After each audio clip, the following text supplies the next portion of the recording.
नमस्कार दोस्तों। हर एक छोटा व्यापारी जब अपना व्यापार शुरू करता है तो उसका सपना होता है कि जल्दी से जल्दी उसका व्यापार आगे बढ़े और वो अपने आप में इंडिपेंडेंट हो जाए, यानी स्वावलंबी हो जाए। लेकिन जब साल के अंत में उसको टैक्स रिटर्न भरने की बात आती है, इनकम टैक्स रिटर्न जमा करने की बात आती है, तो उसके मन में बहुत सारे सवाल आते हैं कि हमने जीएसटी भर दिया तो इनकम टैक्स भरना जरूरी है क्या? इनकम टैक्स भर दिया फिर भी जीएसटी भरना पड़ेगा क्या? इसी सब बातों को, उसके भ्रम को दूर करने के लिए आज हम आए हैं पीपी सिंह जी के पास। पीपी सिंह जी, जैसा आपको पता है कि एक प्रतिष्ठित चार्टर्ड अकाउंटेंट हैं जो विभिन्न संस्थानों में जाकर लोगों का मार्गदर्शन करते हैं और विभिन्न व्यवसायियों का भी मार्गदर्शन करते हैं। सर, आपका बहुत बहुत स्वागत है बीएनए ऑफ टैक्स लॉस। नमस्कार सर, सबसे पहला सवाल यही आता है कि आज भी छोटे व्यापारी मानते हैं कि आईटीआर बनता नहीं तो भरना क्यों, और फिर जब हमने जीएसटी जमा कर दिया तो इनकम टैक्स रिटर्न भरने की जरूरत क्या है? जी, ये बहुत महत्वपूर्ण बात है ये कि छोटे व्यापारी को यदि ये समझते हैं, जैसा कि आपने बताया इंट्रोडक्शन में, कि छोटे व्यापारी अपना ग्रो करना चाहते हैं। देखिए, यदि आप ग्रो करना चाहते हैं, अपने बिजनेस को बड़ा करना चाहते हैं, तो आपके पास जो सबसे ज़्यादा प्रॉब्लम आती है वो 3 तरीके की प्रॉब्लम आती है। एक कि आपको कैपिटल की ज़रूरत पड़ती है। तो कैपिटल यदि आपके पास नहीं है या कम कैपिटल है और बिजनेस को बड़ा करना है, मशीनरी खरीदना है, कोई ऑफिस फैक्ट्री बनाना है, तो आपको ज़रूर ही कोई बैंक के पास, फाइनेंशियल इंस्टीट्यूशन के पास जाना पड़ेगा। तो मदद करने के लिए ये बैंक और फाइनेंशियल इंस्टीट्यूशन जाते ही, जो ही आप इनको अप्रोच करेंगे तो आपको वो बोलेंगे कि आप अपना इनकम टैक्स रिटर्न 2 साल 3 साल का ले आइए और कंप्यूटेशन ले आइए, अपना फाइनेंशियल स्टेटमेंट ले आइए। तो यदि आपको बिजनेस ग्रो करने के लिए कैपिटल चाहिए तो आपका इनकम चाहे टैक्सेबल लिमिट में है चाहे नहीं है, आपको रिटर्न जरूर फाइल करना चाहिए, क्योंकि वो आईटीआर है जिस पे बैंक फाइनेंस करता है। तो आपको अपने बैंक स्टेटमेंट जिसमें आप ट्रांजेक्शन्स करते हैं उसमें, और उसके साथ ही अपना इनकम टैक्स रिटर्न आपको देना पड़ेगा। तो इनकम टैक्स रिटर्न यदि आप भरेंगे तो आप वहाँ बैंक को दे पाएंगे और आपको कोई लोन की ज़रूरत, जैसे वर्किंग कैपिटल लिमिट की ज़रूरत होती है स्टॉक के लिए या रिसीवेबल के अगेंस्ट, तो आपको वो मिल पाएगा। एक बात तो यही है। दूसरी बात ये है कि जो आपने जीएसटी से लिंक किया, देखिए जीएसटी और इनकम टैक्स अलग अलग लॉ हैं।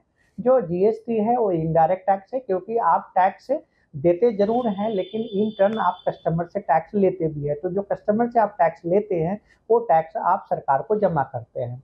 लेकिन जो इनकम टैक्स है वो टैक्स आपसे डायरेक्टली लिया जाता है। तो इनकम टैक्स एक अलग टैक्स है जो डायरेक्ट टैक्स है, और वो टैक्स सरकार आपसे लेती है। यदि एक आपकी इनकम थ्रेशोल्ड लिमिट से ऊपर है तो आपको देना पड़ता है।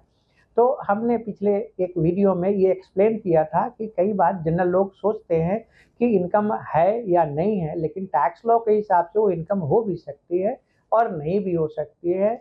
तो आपको अपने टैक्स कंसल्टेंट को ज़रूर अप्रोच करना चाहिए कि आपका टैक्स बनता है या नहीं बनता है। मैं ये सलाह दूंगा कि यदि टैक्स नहीं भी बनता है फिर भी आप अपना इनकम टैक्स रिटर्न भरें, क्योंकि जब बैंक फाइनेंस के लिए मांगा जाएगा, मान लीजिए इस साल में तो आपका टैक्स नहीं बन रहा है, शायद थ्रेशोल्ड लिमिट से थोड़ा नीचे रह गए, आगे सालों में यदि बनेगा तो आप टैक्स जमा करेंगे, रिटर्न भरेंगे। लेकिन बैंक हमेशा जनरली 3 साल का रिटर्न मांगता है, तो आपके पास रिटर्न होगा तो आप दे पाएंगे। तो ये आपको बिजनेस में मदद करेगा। दूसरी बात ये भी महत्वपूर्ण है कि आप अपने बिजनेस के लिए प्लान करें, और उस प्लानिंग में टैक्स का भी बहुत बड़ा रोल है, क्योंकि यदि आप किसी टैक्स कंसल्टेंट को अप्रोच करेंगे तो आपको वो बिजनेस की प्लानिंग के साथ साथ टैक्स की प्लानिंग भी बता पाएंगे कि आखिर आपकी टैक्स लिएबिलिटी टैक्स लॉ के अंदर रहते हुए कैसे मिनिमाइज हो सकती है, कम हो सकती है, लीगल तरीके से कैसे कम हो सकती है या कैसे रह सकती है। तो जो भी लीगल टैक्स बनता है वो डिस्चार्ज करें, नहीं बनता है तो जमा करने की कोई मैंडेट नहीं है। Still you can file your income tax return. जैसा कि सर ने जिस वीडियो की चर्चा की, वो वीडियो का लिंक आपको डिस्क्रिप्शन बॉक्स में मिल जाएगा या फिर ऊपर आई बटन प्रेस करके आप उस वीडियो को देख सकते हैं।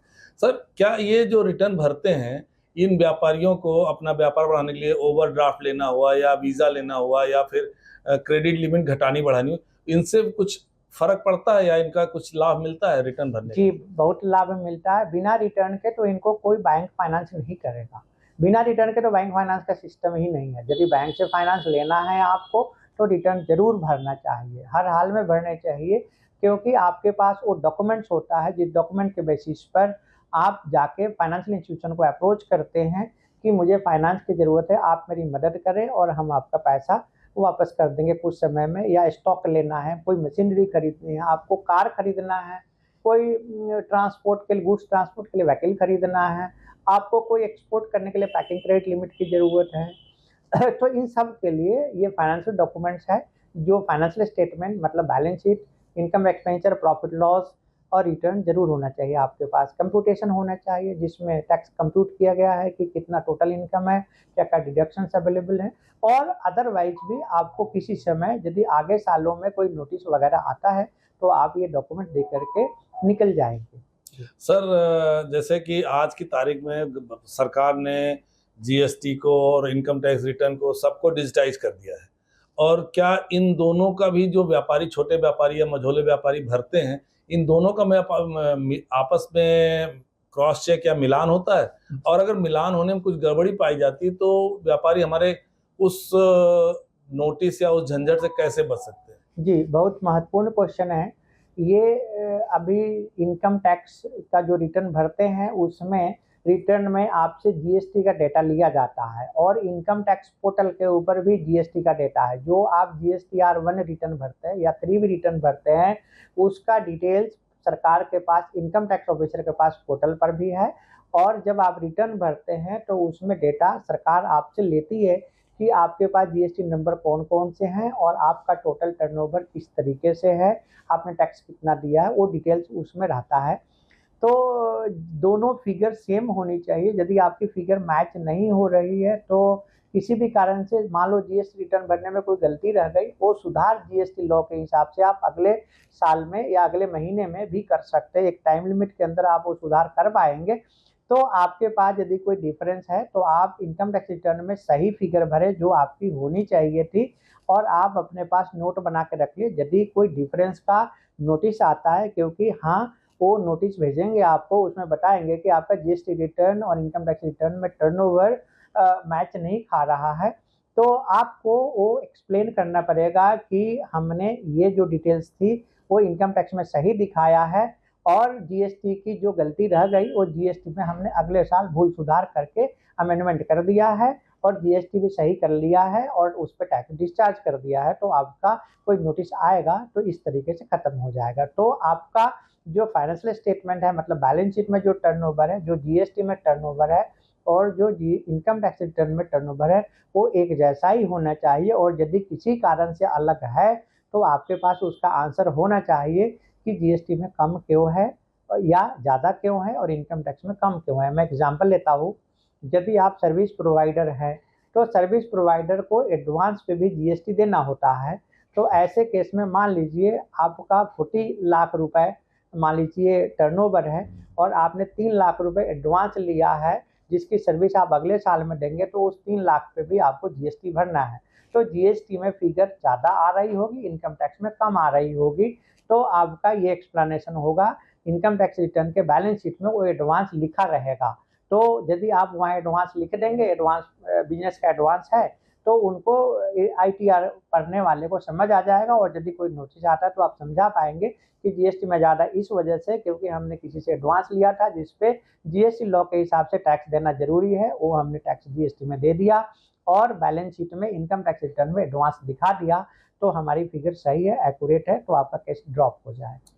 सर इसी तरह का एक सवाल और बनता है कि जो एमएसएमई है यानी छोटे और मझोले व्यापारी हैं, इनको सरकार प्रिजम्पटिव टैक्स सेशन की स्कीम के अंतर्गत छूट देती है, सुविधा देती है। अब इन व्यापारियों को cash transaction, digital payment, account book, इनको लेकर किस बात का विशेष ध्यान रखना चाहिए कि ताकि इनको इनकम टैक्स या जीएसटी का कोई नोटिस ना मिले? जी, बहुत अच्छा क्वेश्चन है कि जो बिजनेस वाले लोग हैं उनके लिए जो सेक्शंस है वो सेक्शन 44 एडी है। सेक्शन 44 एडी में जो बिजनेसमैन है वो प्रिजम्पटिव जिनका 2 करोड़ से टर्नओवर नीचे है और यदि वो सारे ट्रांजेक्शन्स बैंक के थ्रू करते हैं तो उनकी लिमिट जो है 5% के अंदर होती है, तो 3 करोड़ हो जाती है। तो आपका टर्नओवर यदि 3 करोड़ या 2 करोड़ तक है तो आपको प्रिजम्पटिव टैक्सेशन का बेनिफिट्स मिल सकता है। उसमें आपको एडवांटेज ये है कि सरकार आपसे ज़्यादा क्वेश्चन नहीं करेगी। सरकार आपसे सिर्फ 2-3 सवाल पूछती है। एक क्वेश्चन कि आपका टर्नओवर कितना है। यदि डिजिटल ट्रांजैक्शंस आप करेंगे तो उसमें आपको टर्नओवर का 6% गवर्नमेंट इनकम मानती है। मैं एग्जांपल लेता हूँ, यदि आपकी टर्नओवर 1 करोड़ रुपए है तो 1 करोड़ का 6, यदि आपका पूरा ट्रांजैक्शन डिजिटल है तो आपको आपकी इनकम 6% मतलब 6 लाख रुपए मानी जाएगी। मान लीजिए आपका टर्नओवर 2 करोड़ है तो और सारे ट्रांजैक्शन डिजिटल हैं तो 2 करोड़ के ऊपर भी 6% 12 लाख हुआ, और 12 लाख पे कोई टैक्स नहीं है। तो आपको कोई डिजिटल ट्रांजैक्शन में यही, यदि आप ट्रांजैक्शन कैश में करेंगे तो आपको 8% गवर्नमेंट मानेगी आपका टर्नओवर का।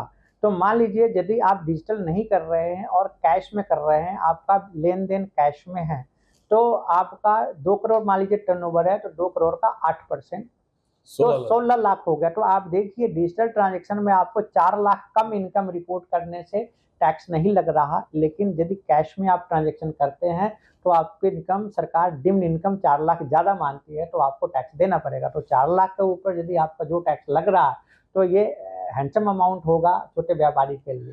तो मैं ये सजेस्ट करूँगा कि आप कोशिश करें कि डिजिटल ट्रांजैक्शन की तरफ जाएं, और डिजिटल ट्रांजैक्शन करने के एक एडवांटेज ये भी है कि आपसे यदि कोई इंक्वायरी होती तो आप अपना बैंक स्टेटमेंट लेके दिखा दीजिए कि all my transaction is through banking channels, all the transaction are through digital mode, और बैंक स्टेटमेंट है और ये मेरा ट्रांजैक्शन है, इसमें हमने परचेज और सेल किया और ये हमारी पकड़ ले लीजिए टर्नओवर, और टर्नओवर पर 6% पे कोई टैक्स। ज़्यादातर छोटे केस में तो एक तरीके से आप ये समझे कि 2 करोड़ टर्नओवर यदि किसी व्यापारी का है तो उसको तो कोई टैक्स नए स्कीम में लग ही नहीं रहा, तो फिर रिटर्न सिर्फ रिटर्न भर देना है, कोई टीडीएस वगैरह कट गया है तो आप वापस ले लीजिए रिटर्न भर के, तो आपको तो बहुत बड़ा एडवांटेज है। तो बेटर ये है कि डिजिटल ट्रांजैक्शन पे जाएं। मतलब कुल मिला के नई सरकार ने डिजिटल होने पर ही फायदा है। जी सर, एक सवाल और बनता है कि अगर व्यापारियों को और टैक्स ऑडिट की जरूरत कब पड़ती है? जी, ऐसा है, बहुत आसान सा क्वेश्चन है। टैक्स ऑडिट की जरूरत वैसे तो 1 करोड़ से ऊपर होने से होती है,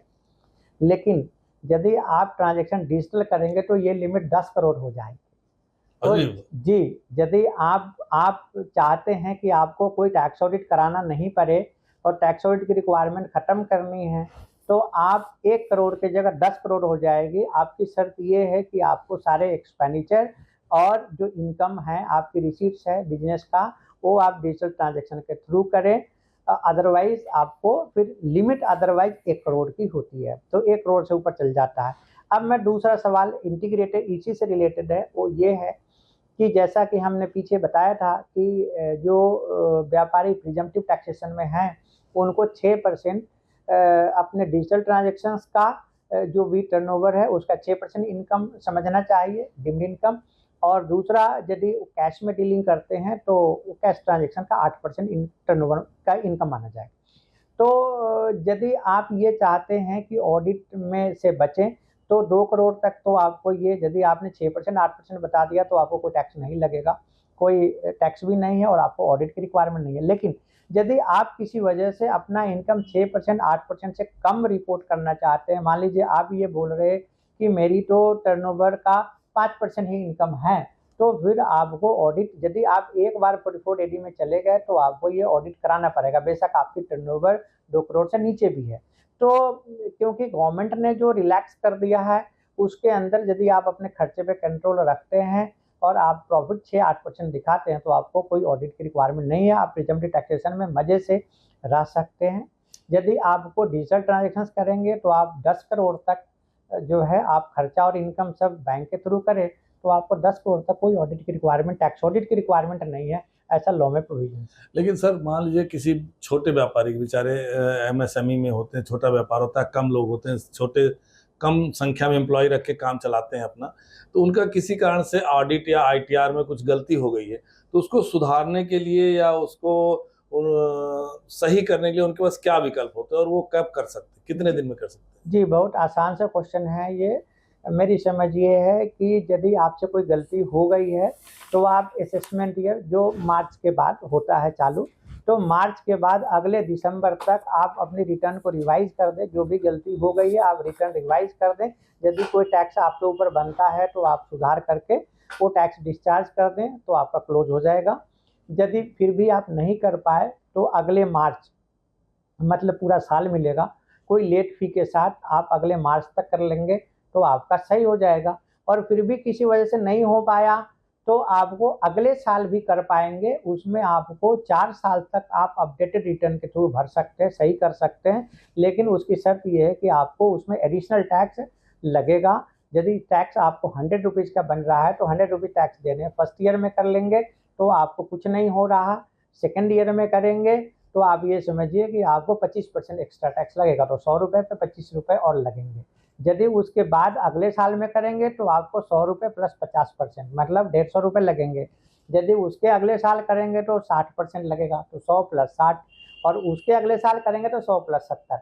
तो आपको समय बहुत है, कर सकते हैं, अपडेटेड रिटर्न के थ्रू कर सकते हैं, आपके पास है और आप कर लेंगे तो अच्छा रहेगा। और फिर भी कोई नोटिस भी आ गया डिपार्टमेंट से तो इतनी तकलीफ नहीं है। आप यदि उस नोटिस में रिप्लाई दे करके अपना टैक्स डिस्चार्ज कर देंगे और एडिशनल टैक्स भर देंगे तो आपका केस क्लोज हो जाएगा। सर आज के समय में जैसे artificial intelligence, data analytics, digital bank tracking ये सब चल रहा है, तो ऐसे में टैक्सेशन पूरा जो वर्क टैक्सेशन का वर्क फ्लो पूरा बदल सा गया है, फेसलेस ऑडिट हो गया है। तो ऐसे में इन व्यापारियों को नई चुनौतियां क्या हैं इनके सामने, कि इनको कैसे सावधान रहना चाहिए कि इनको बेचारे को परेशानी ना हो? जी, बहुत अच्छा क्वेश्चन है। देखिए, ट्रांजैक्शंस डिजिटल हो गया है तो उनको ट्रैक करने के लिए भी डिजिटल सिस्टम है जिसको एआई बोल रहे हैं। तो एआई गवर्नमेंट के पास भी है, उनके पास भी, जो आप जीएसटी रिटर्न भरते हैं या इनकम टैक्स रिटर्न भरते हैं तो गवर्नमेंट के पास एआई है। और उस एआई के हिसाब से गवर्नमेंट आपका असेसमेंट करते हैं, उनके पास फिल्टर होकर डेटा आ जाता है कि कौन से रिस्क जोन में है, कि आपने कोई बड़ी प्रॉपर्टी खरीदी है या कुछ आपने ट्रांजैक्शंस किया है या फॉरेन ट्रैवल किया है, या पीछे साल से आपकी कोई प्रॉफिट में बहुत मेजर वेरिएशंस है। मान लीजिए आपने पीछे साल तो 10% प्रॉफिट दिखाया, अभी आप 2% दिखा रहे हैं, मेजर वेरिएशंस है तो एआई उनको रिपोर्ट कर देता है, तो इंक्वायरी चालू हो जाती है। तो इस तरीके से गवर्नमेंट के पास भी एआई है। अब आपके पास चॉइस क्या है, मैं ये बताऊंगा। यदि तो आप कंसिस्टेंटली एक जैसा प्रॉफिट और टर्नओवर रिपोर्ट कर रहे हैं, ज़्यादा मेजर वेरिएशंस नहीं है, तो सरकार के एआई उस पर ज़्यादा काम नहीं करते हैं। आपका रिटर्न नॉर्मली सीपीसी से प्रोसेस हो जाएगा, आपके पास कोई नोटिस वगैरह नहीं आएगा। लेकिन यदि किसी साल में आपका प्रॉफिटेबिलिटी में बहुत मेजर चेंज हो जाता है तो आपकी स्क्रूटनी लग सकती है। और यदि ऐसा स्क्रूटनी लगेगा तो इमीडिएटली आपको नोटिस लेकर के किसी टैक्स कंसल्टेंट के पास पहुंच जाना चाहिए, जो समझदार, जो लिटिगेशन हैंडल करते हैं उनके पास पहुंच जाना चाहिए, और वो आपको गाइड करेंगे और आपका लिटिगेशन हैंडल कर देंगे और आप निकल के आ जाएंगे। जनरली देखने में ऐसा होता है कि लोग अपने लिटिगेशंस और नोटिस के जवाब खुद देते हैं, लेकिन उनको इनकम टैक्स की सही जानकारी नहीं है और उसमें वो परेशानी हो जाती है, या कोई ऐसे टैक्स कंसल्टेंट के पास चले जाते हैं जो लिटिगेशन हैंडल नहीं करते हैं तो उनको भी परेशानी हो जाती है और उनके ऊपर बहुत मोटी मोटी डिमांड खड़ी हो जाती है, तो उनको अपील में जाना पड़ता है। ये ऐसे हुआ जैसे आपका छोटा बीमारी था, आपने प्रॉपर डॉक्टर के पास नहीं जाके आपने गलत ट्रीटमेंट करा लिया या कर लिया, तो फिर आपको बड़े हॉस्पिटल्स में चक्कर मारने पड़ेंगे। तो मैं ये सलाह दूंगा कि आपको जब भी कोई नोटिस आता है इनकम टैक्स से तो तुरंत ही अपने अच्छे कोई टैक्स कंसल्टेंट के पास जरूर मिलना चाहिए। सर आपका तो बहुत बड़ा अनुभव है, बहुत सालों का अनुभव है इनकम टैक्सेशन में, और आपने बहुत सारी किताबें लिखी। तो आप ये जो एसएमई या छोटे मझोले बिजनेसमैन होते हैं, इनकी कॉमन गलतियां क्या होती हैं इनकम टैक्स रिटर्न या जीएसटी रिटर्न भरने में, जिसके कारण ये बेचारे बाद में परेशानी झेलते हैं और कई बार तो कुछ का बिजनेस ही चौपट हो जाता है?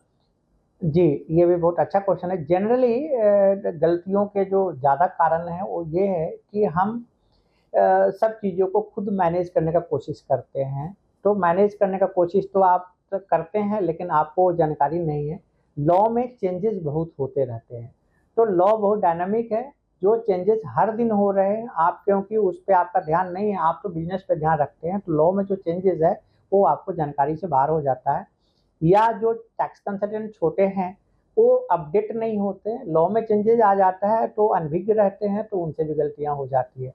ज़्यादातर गलतियों का जो कारण है एक, कि आप अपने बैंक स्टेटमेंट के जो ट्रांजैक्शंस है उन ट्रांजैक्शंस को प्रॉपर्ली एनालाइज नहीं करते हैं छोटे व्यापारी, या जो एम्प्लॉय भी हैं वो भी रिटर्न भरते हैं तो अपने बैंक स्टेटमेंट को एनालाइज नहीं करते हैं, तो हम ये बताएंगे कि आपको अपने बैंक स्टेटमेंट को संभाल कर रख लेना है और उसके बाद ट्रांजेक्शन्स का जो भी डिटेल्स मेजर ट्रांजेक्शन्स है उसको जरूर रख लेना चाहिए और अपने टैक्स कंसल्टेंट को जरूर बताना चाहिए कि हमने ये क्या ट्रांजेक्शन्स किया है। नंबर एक बात। दूसरी बात ये है कि उन ट्रांजेक्शन्स के हिसाब से ही आपको इनकम टैक्स रिटर्न भरना चाहिए।